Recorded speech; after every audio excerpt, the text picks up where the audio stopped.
Alegria, alegria, você, meu aluno, minha aluna.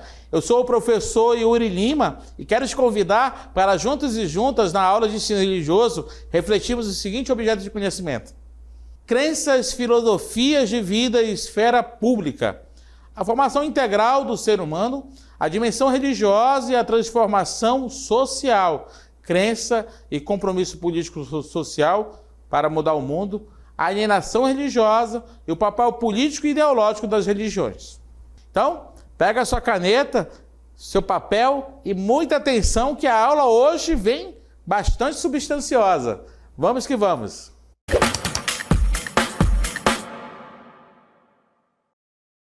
Parar para pensar na nossa aula de hoje é um desafio para nosso intelecto, para a nossa afetividade, mas também para o nosso estar no mundo com os outros, consigo e também com a comunidade que se coloca à disposição.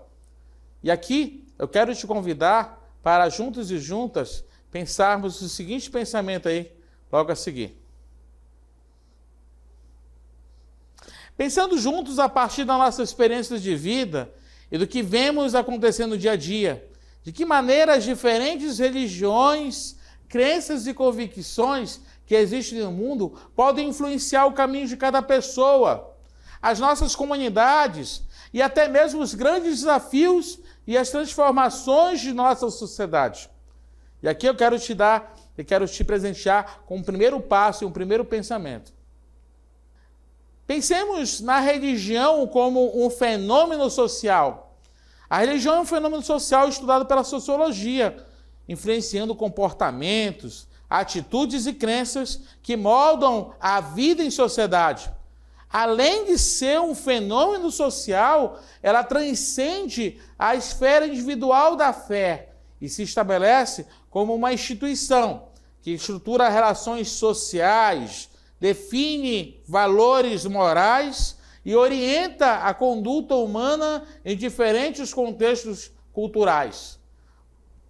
Os sociólogos, eles analisam como as crenças religiosas impactam a organização social, as estruturas do poder e as transformações históricas, reconhecendo que a dimensão religiosa é parte fundamental da experiência humana coletiva e não apenas uma questão de convicção pessoal. Para pensar, vem aqui comigo, por gentileza. Quero te convidar para, vamos fazer uma viagem assim bem intensa. Vamos passar pela reflexão de vários sociólogos, pelas reflexões sobre como é que a religião implica na sociedade, na esfera pública, a dimensão da alienação religiosa, as ideias que permeiam a sociedade. Vamos utilizar alguns estudos que vão sedimentar essas observações. Então vai ser uma aula bem intensa, viu? Vamos lá então para o nosso primeiro pensamento? Vamos então para o primeiro sociólogo que nós queremos começar, é Max Weber, que foi um dos principais sociólogos a analisar a religião como um fenômeno social. Ele desenvolveu uma abordagem comparativa. Ele estudou diversas religiões ao redor do mundo para compreender como as crenças religiosas influenciam a conduta das pessoas e também o funcionamento da sociedade. E olha o que ele descobriu. Ele descobriu que a religião é uma força autônoma. Uma força autônoma capaz de provocar transformações profundas na ordem social, seja na esfera da economia, da política e da cultura. Então, grifa aí, religião como uma força autônoma, uma força que vai agir de maneira capilar em vários campos da vida. As ideias religiosas não são apenas produtos passivos da sociedade, mas agentes passivos que moldam comportamentos coletivos e individuais, estabelecendo valores éticos, concepções de mundo que vão orientar a ação humana. Então, Max Weber vai colocar a dimensão da religião que vai influenciar diretamente a dimensão da ação humana. Presta atenção. Então, já Englobamos Max Weber e agora a gente vai olhar para a obra dele em relação a isso. Em sua obra Ética Protestante e o Espírito do Capitalismo, Max Weber defendeu a tese de que a religião protestante exerceu uma poderosa influência no surgimento do modo de produção capitalista. Ele identificou que a ética protestante, especialmente o calvinismo, naquela época, promovia valores como o trabalho árduo, a disciplina, a frugalidade e o reinvestimento dos lucros, criando assim uma mentalidade propícia para o desenvolvimento capitalista. Para os protestantes, segundo a obra dele, o trabalho era visto como uma vocação divina e o sucesso econômico como sinal da graça de Deus, o que levou a uma cultura do acúmulo de capital e a racionalização da vida econômica. Nós poderíamos dizer que essa conexão entre valores religiosos e comportamento econômico demonstra como as crenças podem transformar, inclusive, estruturas sociais inteiras. Ok? E aqui vamos para uma outra reflexão bem interessante. A maneira como as pessoas trabalham e buscam o seu sustento está muito ligado ao que elas pensam. Olha só, elas pensam e também está ligado aos seus valores, aquilo que elas consideram certo ou errado, e também ao seu jeito de ver o mundo. Olha só como é que está esse rolê hoje. Então, ele vai fazer essa relação entre pensamento de cada pessoa, valores morais e maneira de julgar o mundo. Essa ligação entre trabalho e as crenças, muitas vezes vinda das religiões, é como uma via de mão dupla. Às vezes, o tipo de trabalho que uma pessoa faz pode influenciar os valores dela. E em outros momentos, são as crenças e os valores religiosos que mostram como a sociedade deve organizar o trabalho.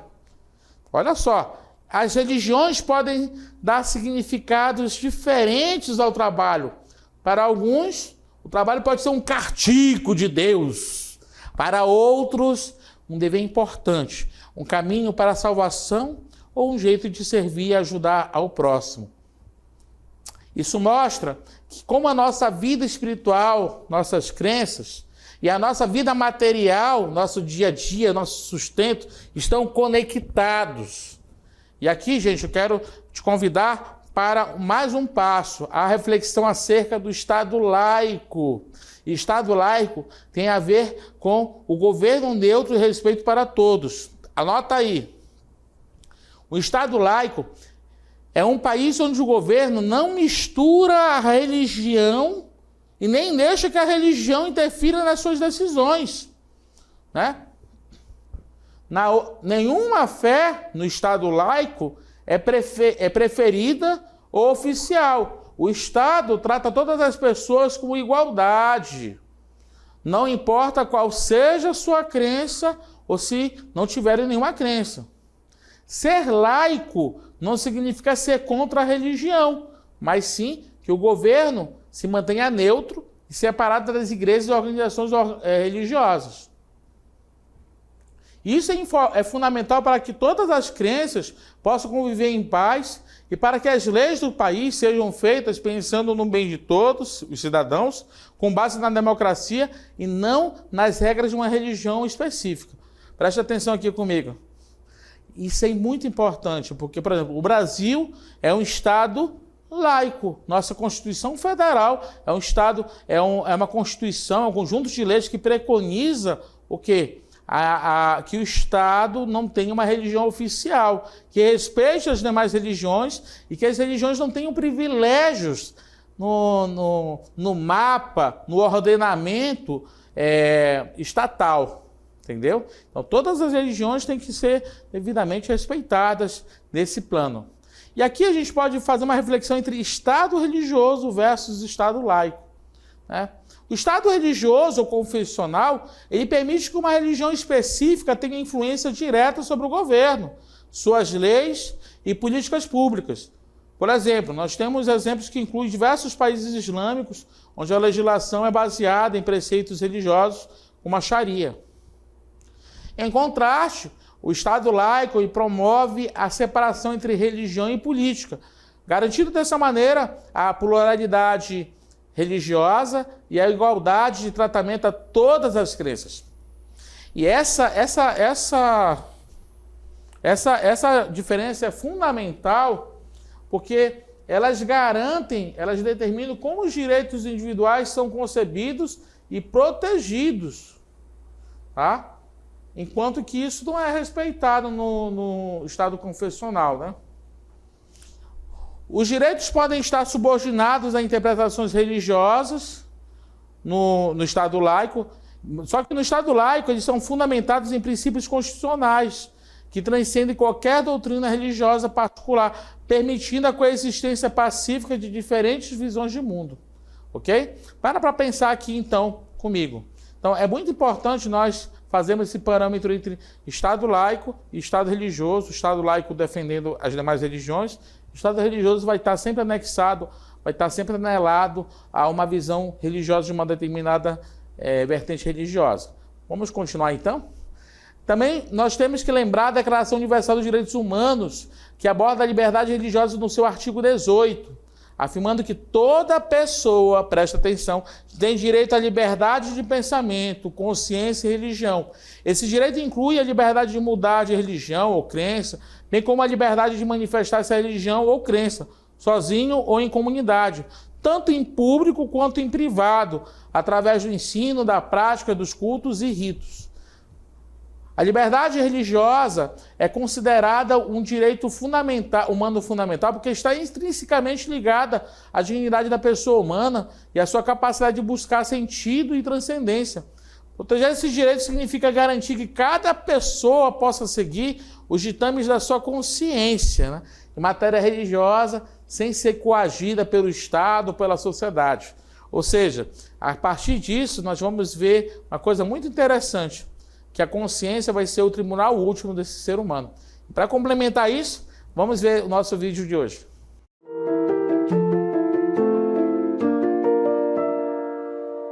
A fé e a política, duas forças que moldam a sociedade de formas diferentes, muitas vezes se encontram em momentos decisivos. A fé inspira princípios morais e éticos que orientam decisões políticas em busca da justiça e da igualdade. Hoje vamos explorar como líderes religiosos ao longo da história usaram sua fé como ferramenta de transformação social e política. A relação entre fé e política não é nova. A fé tem o poder de influenciar ideologias políticas e decisões que afetam a sociedade como um todo. Para muitos líderes religiosos, a fé não se limita ao espiritual, mas também abrange o compromisso com a justiça social e a transformação das estruturas opressoras. Martin Luther King Jr., pastor batista e ativista pelos direitos civis nos Estados Unidos, foi um dos maiores exemplos de como a fé pode mover montanhas políticas. Inspirado por sua fé cristã, King defendeu a igualdade racial através da não violência, lutando contra a segregação e o racismo institucional.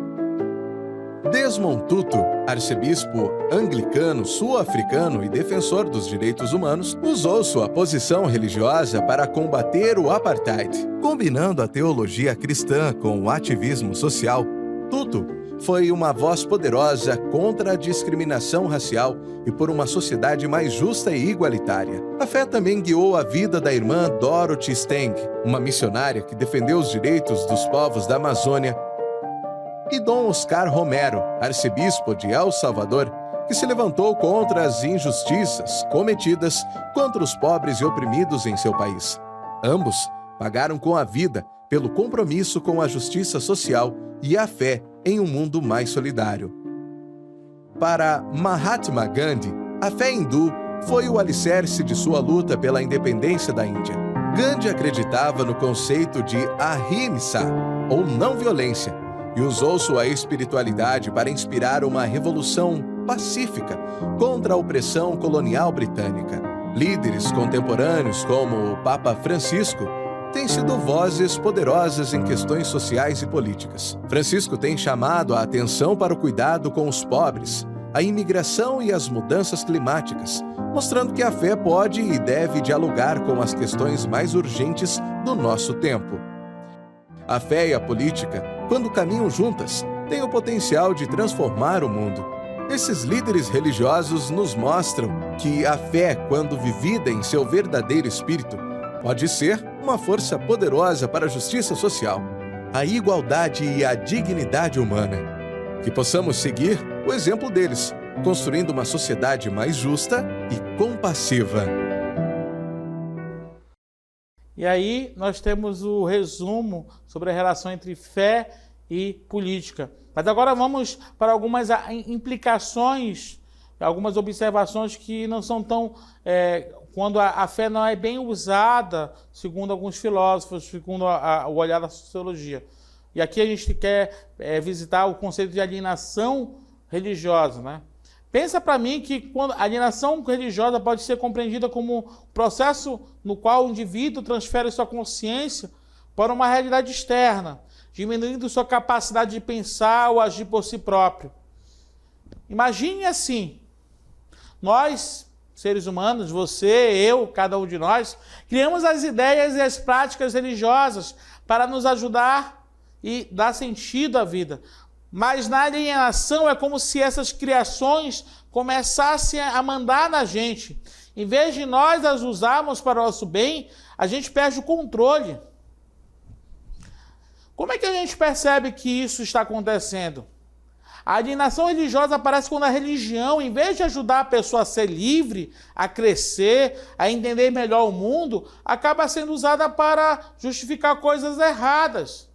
Fazer parecer que atitudes ruins são corretas, porque a religião mandou, né?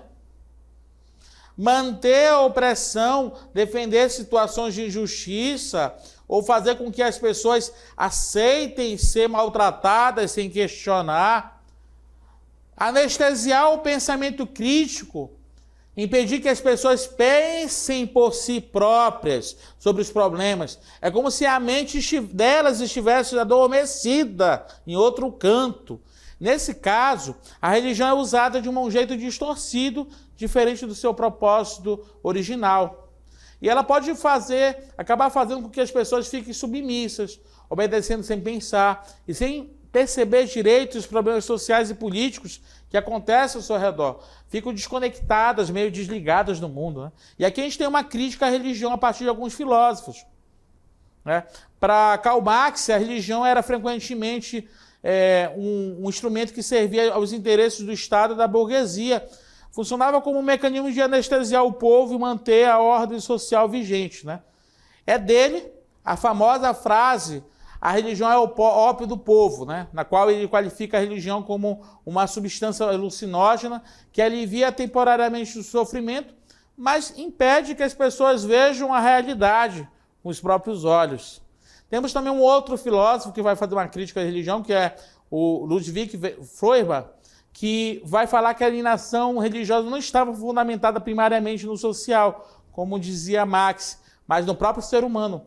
Segundo Feuerbach, a religião se torna uma alienação quando o ser humano projeta a si mesmo para além dos limites humanos, criando um ser com atributos humanos e divinos, uma projeção do ser humano sobre ele mesmo. Agora a gente tem também algumas reflexões bem interessantes, né? Nós podemos pensar a religião que tem tudo a ver com os movimentos sociais. Religiões frequentemente impulsionam movimentos sociais em busca de justiça e igualdade. Um exemplo emblemático foi o movimento pelos direitos civis dos Estados Unidos, liderado por Martin Luther King Jr., que foi um pastor batista que fundamentou sua luta não violenta em princípios religiosos. Nas últimas décadas, emergiu um discurso também de promoção humana integral e libertação sociohistórica, cuja centralidade é ocupada pelos oprimidos, que não aceitam mais a sua condição, né? E aqui a gente pode fazer um anelo à teologia da libertação. Pelo fato de serem simultaneamente pobres e religiosos, muitos grupos marginalizados tiraram de sua religião as inspirações para a resistência e para a libertação, buscando uma sociedade com mais participação popular justa. E esse fenômeno, ele demonstra como a fé pode ser uma força mobilizadora para transformações sociais profundas, né? Quando interpretada a partir da perspectiva das pessoas mais pobres. Aqui eu quero te convidar então para olhar e a contribuição do nosso querido doutor Clemir Fernandes, do Instituto de Estudos da Religião do Rio de Janeiro, que vai dar uma pincelada e vai dar uma dica muito importante para a nossa aula de hoje. Eu sou Clemir Fernandes, sou sociólogo da religião e diretor executivo adjunto do Instituto de Estudos da Religião, que é uma instituição da sociedade civil aqui no Rio de Janeiro, mas para todo o Brasil, assim.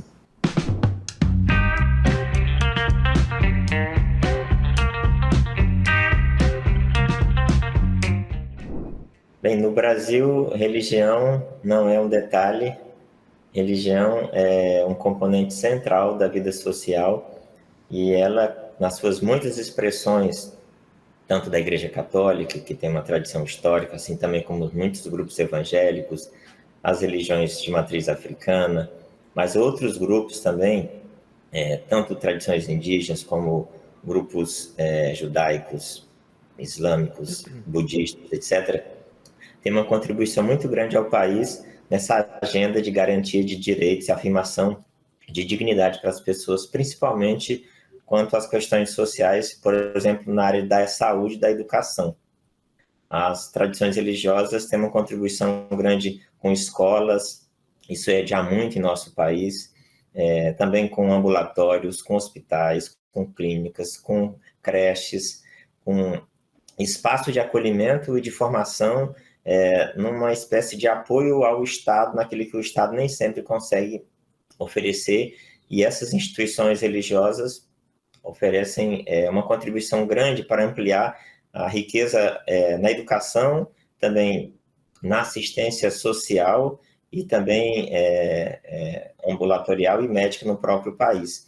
Então, você tem, por exemplo, na área da assistência social, se você tira hoje as muitas organizações religiosas que atuam diretamente na assistência, no cuidado, na dignidade de direitos, para além dos equipamentos públicos, que são muito importantes, você cria um problema no país. Então, é preciso reconhecer essa contribuição que é histórica e atualmente também. Sim, você tem uma atuação muito forte hoje, além da assistência social de pessoas em população, em situação de rua, pessoas que têm portadores de necessidade especial, como pessoas, assim, há muitas atuações das religiões nesse campo também. E de temas mais contemporâneos, ou que se tornaram mais importantes na contemporaneidade, como a questão de migrantes e refugiados, que as religiões têm uma atuação muito importante no acolhimento, na orientação, na ajuda a tirar documentos, a se recolocar no mercado de trabalho. Então, são atuações que as religiões, a parte da espiritualidade que elas têm, se mobilizam e se colocam à disposição nesse tipo de serviço. Claro que o Estado tem a sua atuação e é muito importante, e que as atuações das religiões não devem inibir e nem imiscuir naquilo que é da parte da laicidade do Estado. Mas cada um fazendo sua atividade, seu trabalho, pode contribuir com relação ao próprio Estado para mais dignidade, mais direitos, mais bem-estar, especialmente para populações mais vulnerabilizadas.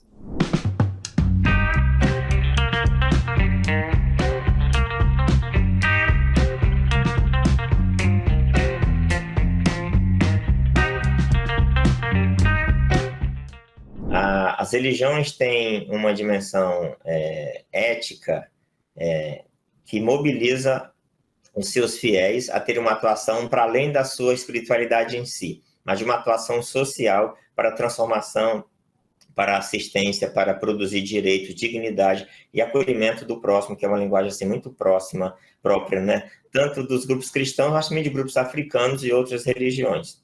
Então, a fé das pessoas, conjugada com as doutrinas que elas acreditam, mobilizam elas também a esse tipo de ação. E essas ações são muito importantes para fortalecer a espiritualidade das pessoas, como para prover dignidade para grupos mais socialmente vulnerabilizados, como a gente já disse anteriormente, apoiar o próprio Estado nesse tipo de apoio e socorro quando o Estado não consegue oferecer e prover toda a assistência que esses grupos precisam.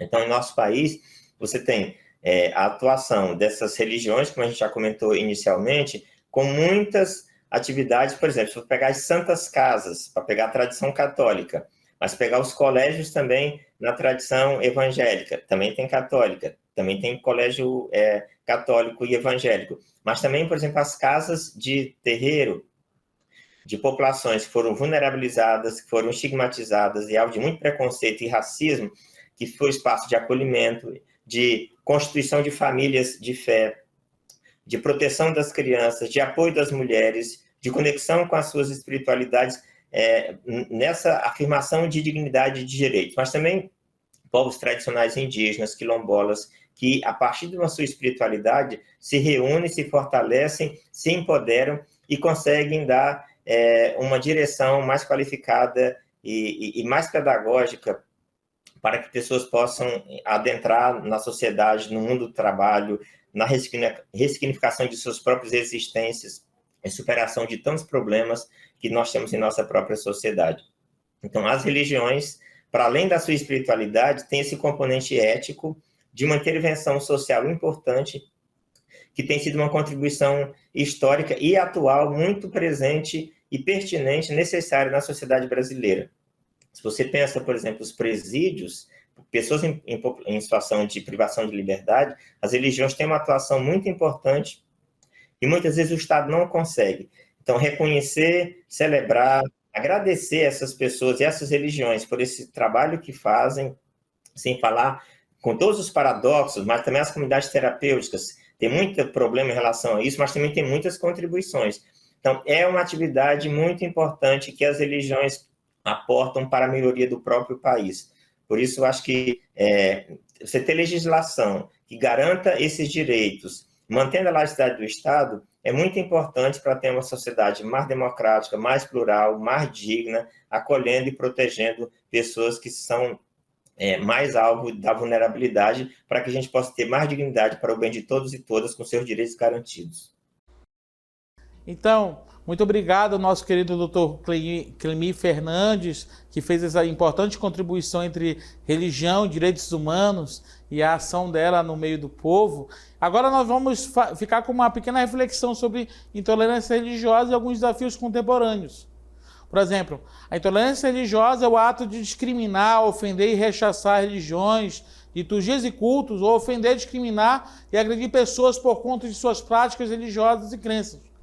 Na contemporaneidade, a intolerância religiosa se manifesta de diversas formas, desde a perseguição explícita a minorias religiosas, em alguns países, até formas mais sutis de discriminação em sociedades formalmente pluralistas.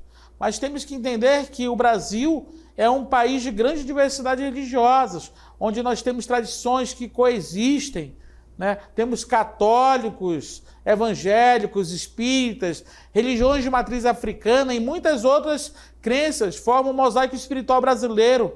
Essa pluralidade é garantida pela nossa Constituição Federal, que assegura a liberdade religiosa a todos os cidadãos. E aqui nós temos que pensar as muitas tradições religiosas que se dedicam à promoção da paz, o diálogo interreligioso, que é o esforço global para criar entendimento e harmonia entre diferentes crenças. E aqui vamos lembrar líderes religiosos ao redor do mundo, como o Papa Leão XIV, Dalai Lama, que tem incentivado essa cooperação para combater a violência e promover a paz. Resumindo nossa aula de hoje, nós vimos na nossa aula de hoje que todos os valores e normas vão contextualizar os cultos e rituais, vão dar um contexto, uma identidade coletiva. Isso vai, de certa forma, formar a formação integral do ser humano. Vimos também religião e transformação social, a reforma social, justiça e cidadania. Vimos noções de igualdade, vimos noções de ética, paz, religião, diálogo interreligioso. Também vimos as maneiras como as pessoas podem manusear a religião a partir da alienação religiosa, do dogmatismo, da manipulação, da censura da fé. Também vimos valores e normas como a laicidade, a liberdade religiosa e a legislação em favor de todos e todas. Então, chegamos aqui, um grande esforço intelectual, hercúleo, mas muito obrigado por nos acompanhar. Aquele abraço.